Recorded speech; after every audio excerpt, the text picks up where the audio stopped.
mga katek, ito na naman yung shark. Ang sakit na naman ito ay nag-hold down naman. Basta itong shark ay sakit talaga sa ulo pag mag-hold down.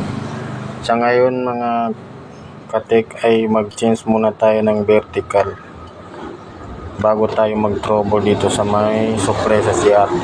Kasi madalas ang sakit nito sa shark ay yung supply sa CRT. Dito lang yung banda o mga protect niya. Pag hindi ito na okay sa vertical, maghang na tayo sa mga protect. So ito na siya mga guys, tapos ko na ito pinalitan at ito yung vertical niya.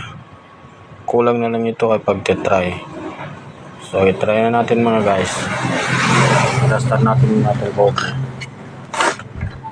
para walang sablay.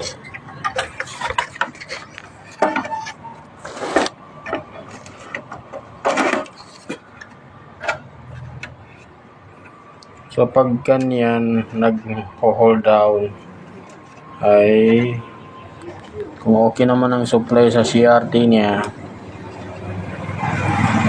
papalitan niyo na muna ang vertical bago kayo mag-trouble dito sa mga resistor na to.